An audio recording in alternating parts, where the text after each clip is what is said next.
In 1923, a man working at a tetraethyl plant named Frank Durr began to go violently insane. He died the same year.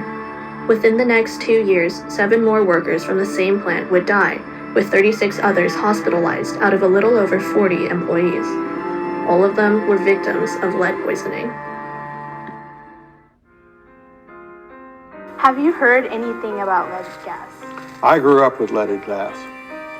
I don't remember a time I didn't know about leaded gas. Tractors, trucks, cars, lawnmowers, they all were leaded gas engines. Do you know when leaded gas was first used in vehicles? Yes, I do. 1920s. 1920, I think, was the first time they introduced. In the aftermath of World War I, society began to relax. Parties and status symbols became commonplace, and automobiles were all the rage. Several turning points that would shape humanity happened during this time. The automobile industry boomed, and the gas industry would soon follow.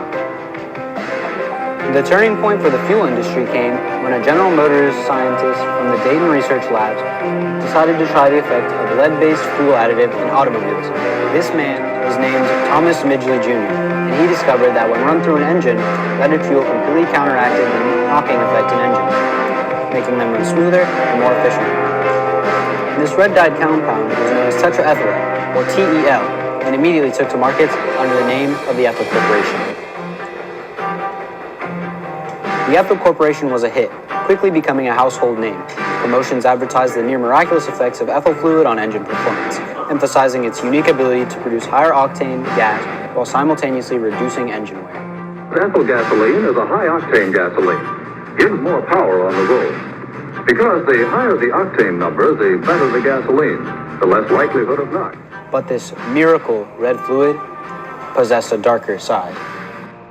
A desire for innovation and the need to improve engine performance may have caused its creation, but a key component of ethyl fluid was lead, a poison that, when absorbed into the human body, can cause serious damage, as tetraethyl plant workers soon found out.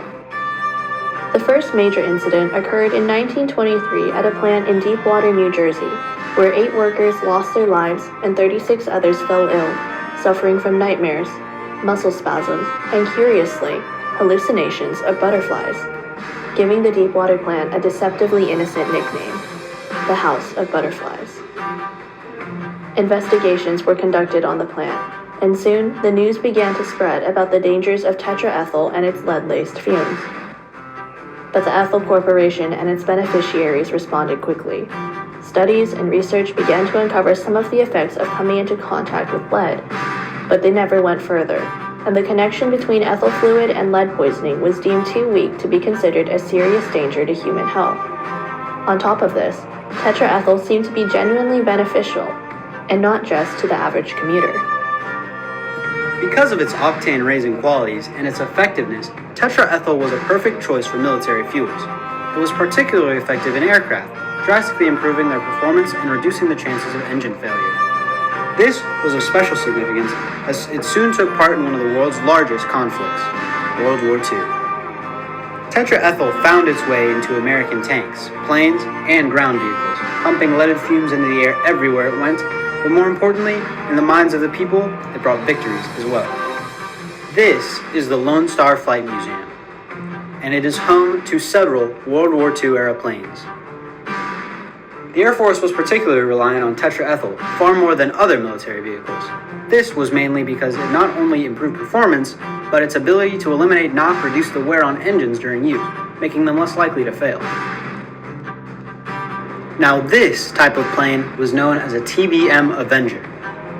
Besides being considered the most effective torpedo bomber of World War II, what's unique about this particular plane is that it was manufactured by General Motors, the company that owned the Ethyl Corporation.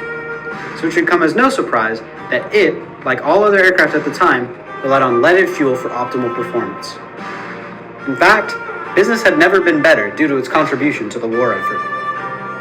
Military demand rose so much that civilians, accustomed to using ethyl daily, began to notice a shortage back home due to military consumption, leading to patriotic explanations and promises that the supply would soon be back to normal. No one seemed to remember the deaths or health concerns that were raised when it was first released. Eventually, as technology improved and climate awareness started taking off, leaded gasoline began to fall behind. In response to air pollution concerns, the Environmental Protection Agency was formed and began limiting the amount of lead permitted in car fuels. Then, newer studies came out, revealing how the lead pumped out in car exhaust was absorbed into the human body, causing lead poisoning and premature death in cases of prolonged exposure. The final nail in the coffin came with the implementation of catalytic converters in cars to reduce pollution. These converters could not handle leaded fuel and broke down instead.